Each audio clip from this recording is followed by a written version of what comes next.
Good morning mga kasari.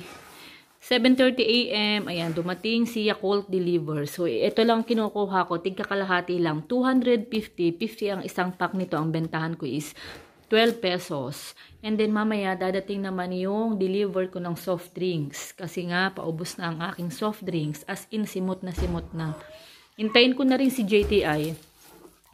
Kasi March 4 ngayon ang punta niya dito sa amin. Every 2 weeks kasi yun. At ang expiration niya ay April 16, 2024. Ayan, nakikita nyo ba? Ayan, April 16, 2024. Ayan, so ipapalamig ko na tong isa. And then, ito ay dyan na muna. Nalagay ko doon sa labas. Dumating ang deliver ko ng soft drinks. Almost 1 month. 3 Coca Salo yung kinuha ko. 3 Coca Salo, at saka ito yung 2 empty. Ayan, naubusan kasi ako ng pang-cash. Ngayon ang problema, nasa GCash ko ang pera, kaso nagka-problema sa GCash. And then 3 8 ounce din, at saka isang 1.5 na Coke lang yung kinuha ko sa kanila.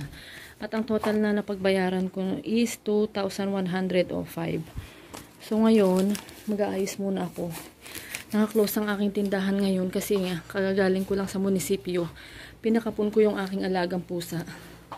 So ngayon, half day, hindi ako makapagtinda kasi nga, medyo napagod ako.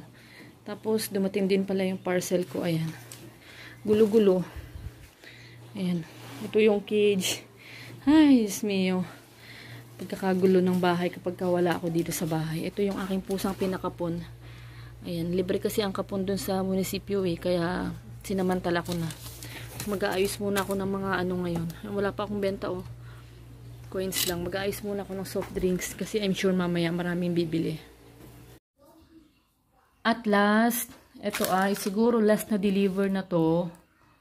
Kasi kanina dumating yung egg ko. Ayan. So, kumala ako ng 5 kahang Mighty kasi may stock pa naman ako doon. Ito kasing Mighty Green na ito ay parang iisa o 2 tao na lang yata yung bumibili.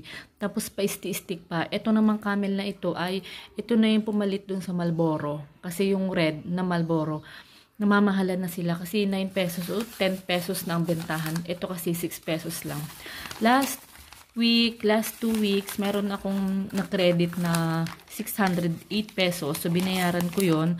At ngayon naman, ang total na nabayaran ko is 1,066. Ito yung Camel na yan. Isang rim. Tapos ito ay babayaran ko na sana. Kaso, ang sabi ng ahente, i-credit ko na lang. Kasi nga, baka daw hindi na naman ako kumuha sa kanila. So, ang 5 kahan ng Mighty ay 628.50 cent. Kasi minsan, kapag napunta ako ng grocery, doon na rin ako bumibili ng Mighty. So, sabi niya, i-credit ko daw to para siguradong hindi ako makatakas. Pinipilit akong utangin yung kanilang sigarilyo. Pero okay lang naman. Ayan. So, mamaya kasi ay paalis ako, pupunta ako doon sa kabila. Nakikipag-kape-kape muna kasi nga wala nang masyadong bumibili. Yung egg ko pala ay naandun sa labas. Pa-deliver ako kanina.